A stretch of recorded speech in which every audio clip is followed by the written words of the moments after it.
गर्मियों का मौसम आते ही एक शब्द अचानक सबके जुबान पर चढ़ जाता है। वो शब्द है नौतपा। लोग कहने लगते हैं कि भैया नौतपा शुरू होने वाला है, अब तो सूरज देवता आग उगलेंगे। लेकिन क्या आपको पता है कि आखिर ये नौतपा भला क्या है? क्यों इन 9 दिनों में इतनी भीषण गर्मी पड़ती है कि इंसान तो क्या परिंदे भी पनाह मांगने लगते हैं?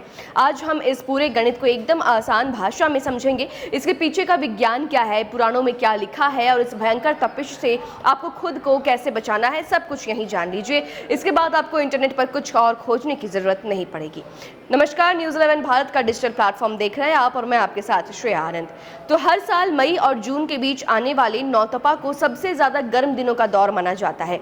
इस बार 25 मई से 3 जून तक नौतपा रहेगा। माना जाता है कि इन 9 दिनों में पड़ने वाली प्रचंड गर्मी का सीधा असर मानसून और खेती पर पड़ता है। ग्रामीण इलाकों में लंबे समय से यह मान्यता रही है कि अगर नौतपा के दौरान तेज गर्मी नहीं पड़ी तो बारिश कमजोर हो सकती है और खेती पर इसका सीधा सीधा प्रभाव पड़ सकता है।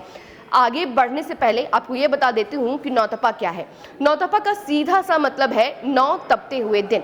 सनातन परंपरा और ज्योतिष विज्ञान के अनुसार अगर देखा जाए तो जब सूर्य देव रोहिणी नक्षत्र में प्रवेश करते हैं तो उस समय से अगले 9 दिनों तक धरती पर सबसे ज्यादा गर्मी पड़ती है। इसी टाइम पीरियड को नौतपा कहा जाता है। अब आते हैं इसके पीछे के असली साइंस पर। तो मई के आखिरी हफ्ते में सूर्य और पृथ्वी के बीच की दूरी काफी कम हो जाती है। सूर्य की किरणें जो है वो भारत के मैदानी इलाकों पर एकदम सीधी यानी कि वर्टिकल पड़ती है।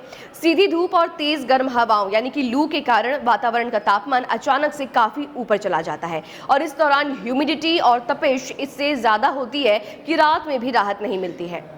अब बात करते हैं कि नौतपा की गर्मी ही क्यों मानी जाती है सबसे जरूरी। तो बताते चलो कि गांव में एक कहावत भी कही जाती है, नौतपा में जितनी तपन उतनी बरखा सुखद। यानी तेज गर्मी की वजह से जमीन गर्मी होती है, जितनी गर्मी होती है जमीन, जिससे समुद्र में उठने वाली नमी मानसून बादलों को तेजी से खींचती है। यही कारण है कि कई लोग नौतपा की गर्मी को अच्छी बारिश का संकेत भी मानते हैं।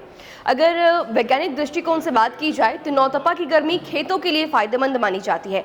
भीषण गर्मी के दौरान खेतों में मौजूद कई कीट पतंगे और बैक्टीरिया और जहरीले जीव खत्म हो जाते हैं, जिससे फसलों का नुकसान कम हो जाता है।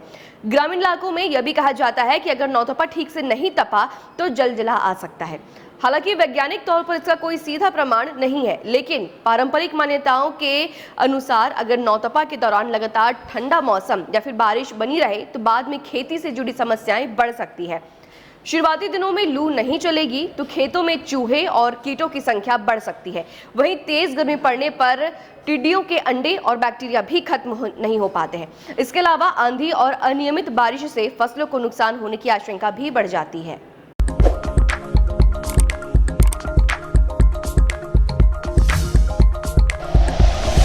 Like and share videos, subscribe करें हमारा चैनल और प्रेस करें बेल आइकॉन। न्यूज़ 11 भारत, सच है तो दिखेगा।